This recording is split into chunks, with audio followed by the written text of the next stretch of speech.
Hi hello and welcome back to the video series lecture. इस video में हम बात करने वाले हैं एनवायरमेंटल स्कैनिंग। ये एनवायरमेंटल स्कैनिंग क्या है, ये कैसे काम करता है, ये पूरा आपको मैं एक ही वीडियो में बताने वाला हूँ।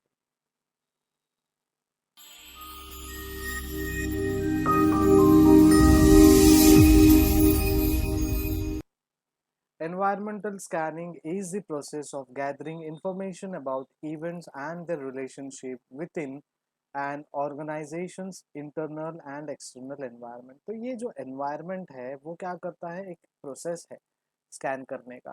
ठीक है, अब इस प्रोसेस में क्या होता है, हम गैदर करते हैं इंफॉर्मेशंस को, इवेंट्स को, और उनको रिलेट करते हैं कि ऑर्गेनाइजेशंस के इंटरनल है या एक्सटर्नल एनवायरनमेंट के है। राइट, तो हम क्या करते हैं, एनवायरमेंटल स्कैनिंग सबसे पहले एक तो प्रोसेस है ऑफ गैदरिंग इंफॉर्मेशन। इंफॉर्मेशन को गैदर करते हैं अबाउट इवेंट्स, कोई भी इवेंट्स हो, और उसको उसके रिलेशनशिप के साथ कनेक्ट करते हैं कि ये इवेंट ऑर्गेनाइजेशंस का इंटरनल है या एक्सटर्नल है। ठीक है, ये है एनवायरमेंटल स्कैनिंग का सबसे पहला पॉइंट। अब सेकेंडली, एनवायरमेंटल स्कैनिंग क्या बोलता है, is a process of gathering, analysing and dispensing information for tactical और स्टैटिक और स्ट्रेटेजिक पर्पसेस। ठीक है, तो एनवायरमेंटल स्कैनिंग जब होता है तो वो पहले तो हमें रिलेट करना है कि वो इंटरनल एनवायरनमेंट का है या एक्सटर्नल एनवायरनमेंट का है। अगर वो एक्सटर्नल एनवायरनमेंट का है तो उसे उस हिसाब से हम एनालाइज करेंगे। इंटरनल एनवायरनमेंट है तो उसे हम इस तरीके से एनालाइज करेंगे। तो analysis depends on its state, whether it's an internal state of environment or external state of environment. Then उसके बाद हम उसका जो इंफॉर्मेशन है उसको डिस्पेंसिंग करेंगे, चेक करेंगे। ठीक है, और हम उसे टैक्टिकल या स्ट्रेटेजिक पर्पस से हम उसका इस्तेमाल करेंगे इंफॉर्मेशन का। फीचर्स है कुछ एनवायरमेंटल स्कैनिंग के। सबसे पहले होलिस्टिक एक्सरसाइज, ईए बोला जाता है। तो environmental analysis is a holistic exercise in which total view of information is taken. पूरा व्यू जो है एनवायरनमेंट का वो हमें मिलता है। ठीक है, और एक होलिस्टिक, एक स्पिरिचुअलिस्टिक और बहुत ही साफ मन से ये एनवायरमेंटल एनालिसिस का जो काम है वो किया जाता है एनवायरमेंटल स्कैनिंग में। देन ह्यूरिस्टिक और एक्सप्लोरेटरी प्रोसेस, ये क्या करता है एनवायरमेंटल स्कैनिंग, ये एक एक्सप्लोरेटरी प्रोसेस है, एक्सप्लोर करता है इंफॉर्मेशन को। ठीक है, while the monitoring aspect of the environment is concerned with the present developments, a large part of the process seeks to explore the unknown area। जब environmental information हमें मिलता है environmental scanning के थ्रू, तो हम वो information कैसे लाते हैं, exploratory process से या फिर heuristic process से। यहाँ पे हम उस प्रेजेंट को डेवलप करते हैं, थोड़ा एनलार्ज करते हैं, उसके पार्ट ऑफ प्रोसेस को हम अननोन जगह से एक्सप्लोर करने की कोशिश करते हैं। देन कंटिन्यूस प्रोसेस है। So environmental analysis must be a continuous process rather than being an starting scanning system। ये एक continuous process है, और ये सिर्फ स्टार्टिंग स्कैनिंग सिस्टम नहीं होना चाहिए, और ये हमेशा ही चलते रहना चाहिए। फॉर एग्जाम्पल, हमारे कंप्यूटर्स में, हमारे लैपटॉप्स में, या फिर हमारे मोबाइल फोन्स में एक एंटीवायरस हमेशा ही रहता है। अब ये एंटीवायरस क्या करता है, कंटिन्यूसली बैकग्राउंड में प्रोसेस होते रहता है।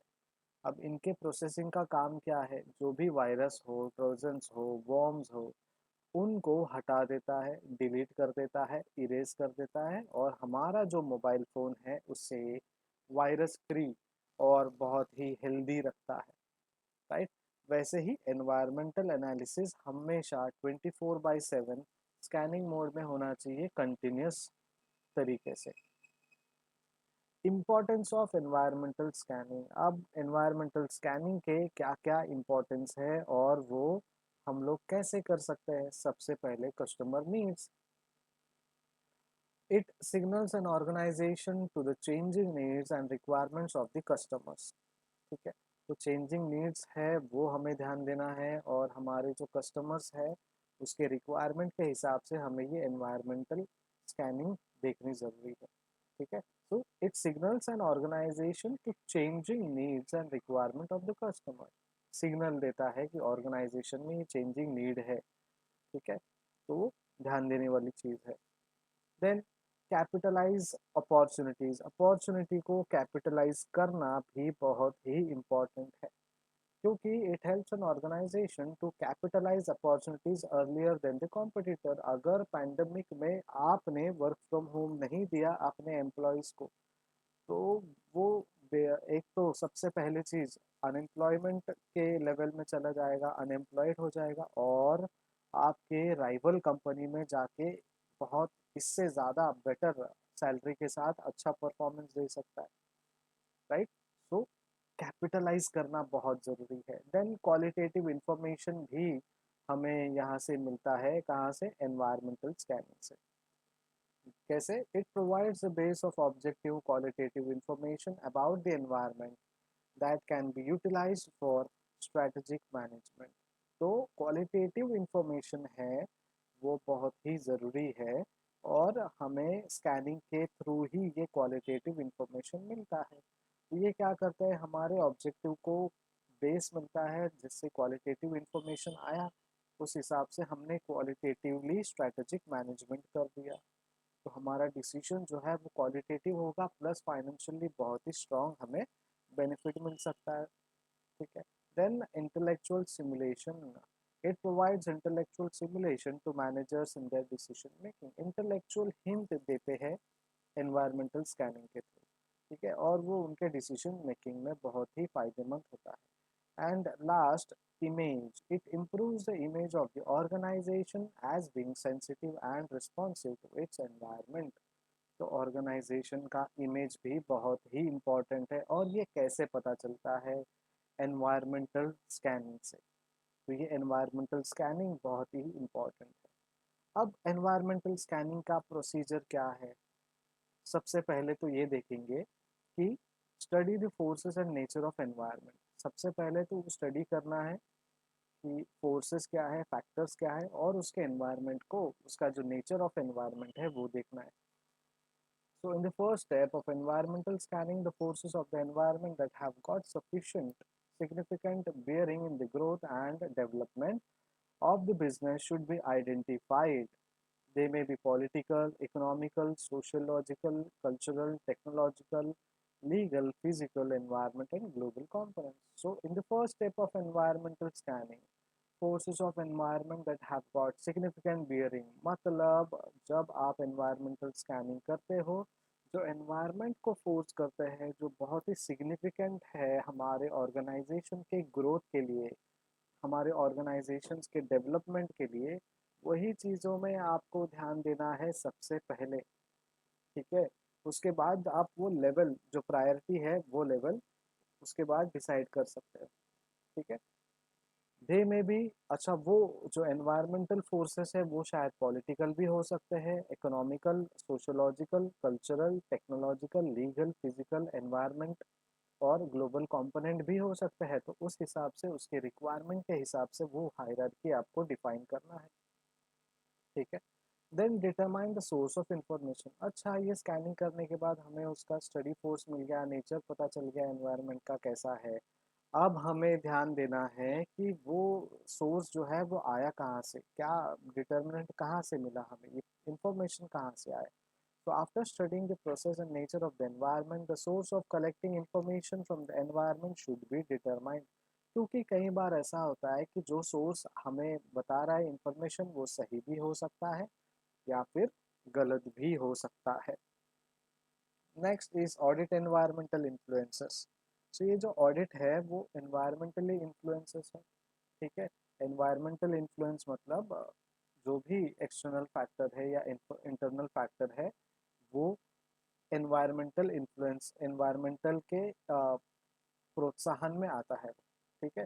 देन हमें क्या करना है, ये ऑडिट करने के बाद, ठीक है, ये एनवायरमेंटल जो इन्फ्लुएंसेस है उसको ऑडिट करना है हमें, ठीक है। दो स्टेप के बाद थर्ड हम ऑडिट करेंगे यानी एग्जामिन करेंगे। उसके बाद आइडेंटिफाई की competitive forces through structural analysis. एक स्ट्रक्चरल एनालिसिस के थ्रू हमें हमारा कॉम्पिटिटिव फोर्स क्या है, हमारे जो स्ट्रेंथ है वो क्या है, हमारे अपॉर्चुनिटीज़ क्या है, वो आइडेंटिफाई करना बहुत ज़रूरी है। अच्छा, वो आइडेंटिफाई करने के बाद हम क्या करेंगे, स्ट्रैटेजिक पोजीशन हम देखेंगे कि हम कौन से पोजीशन में हैं, हम इनिशियल लेवल पे है, ग्रोथ लेवल पे है, मैच्योर लेवल पे है, स्टैग्नेंट है, सस्टेन हो सकते हैं या फिर डाउनफॉल हो सकता है बिजनेस में, राइट। तो ये स्ट्रैटेजिक पोजीशन हमें ध्यान देना बहुत ज़रूरी है। एंड देन लास्ट, आइडेंटिफाई की अपॉर्चुनिटीज़ एंड थ्रेट्स। की अपॉर्चुनिटीज़ जो है वो आइडेंटिफाई करना है और हमारे थ्रेट्स जो है वो भी आइडेंटिफाई हमें करना है। अप्रोचेस टू एनवायरमेंटल स्कैनिंग, जब एनवायरमेंटल स्कैनिंग हम करते हैं तो उसका क्या अप्रोच होना चाहिए और कितने अप्रोचेस हैं हमारे पास। सबसे पहले systematic approach. Under this approach a systematic method is adopted for environmental scanning। तो सबसे पहले क्या बोला है, सिस्टमैटिकल अप्रोच में हम सिस्टमैटिक मेथड यूज करते हैं, उसके बाद ही जाके हम आगे वो एनवायरनमेंट को बढ़ाते हैं। ठीक है, अगर आप सिस्टमैटिकली काम नहीं करोगे तो कैसे चलेगा, राइट। तो एक सिस्टम के तौर पे एक स्ट्रक्चर से हमें वो काम करना है। उसके बाद the information regarding market and customer environment, government policies, economic and social aspects are continuously collected. In other words the environment is monitored in a regular way. तो जब सिस्टमैटिक अप्रोच आप यूज़ करते हो और सिस्टमैटिक अप्रोच के बाद आप वो जो भी गवर्नमेंट पॉलिसीज है, जो भी इकोनॉमिकल या सोशल एस्पेक्ट है, उसको कंटिन्यूसली कलेक्ट करने के बाद उसे आप मॉनिटर करते हो रेगुलरली, उसे एग्जामिन करते हो कि ये जो सिस्टमैटिक अप्रोच हमने दिया है वो कैसे काम करता है। Next is ad hoc approach. Under this specific environmental components are only analysed through survey and study. ठीक है, ये जो एनवायरनमेंट है, स्पेसिफिक एनवायरनमेंट कंपोनेंट है, वो एनालाइज करते हैं through study and survey. Ad hoc approach is useful for collecting information for specific project, evaluating the strategic alternative or formulating new strategies. It is not a continuous process. So ये ad hoc process है, ये एक ही बार में आपको solution बता देंगे और एक ही बार में आपका जो डिसीजन है वो आपको मिल जाएगा, और एक कंटिन्यूस प्रोसेस नहीं है। ठीक है, ये वन टाइम प्रोसेस है ad hoc approach. Then third one is processed from approaches. Under this, the information collected from internal and external sources are used after processing them. Normally, the information obtained from secondary sources are processed and used as per the requirement of the business.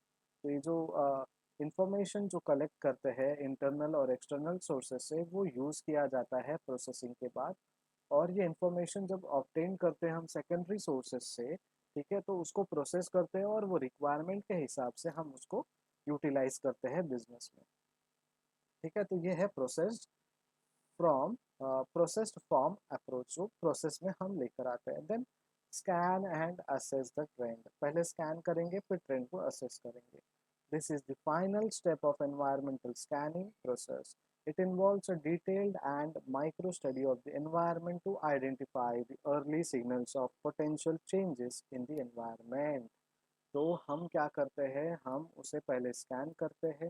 ठीक है, हम उसके detailed study करते हैं, चाहे वो micro हो या मैक्रो हो, और फिर आइडेंटिफाई करते हैं कि उसके अर्ली सिग्नल्स क्या है पोटेंशियल चेंजेस के एनवायरनमेंट में, और उसके बाद उसका हम स्टडी करके एक डिसीजंस में आते हैं।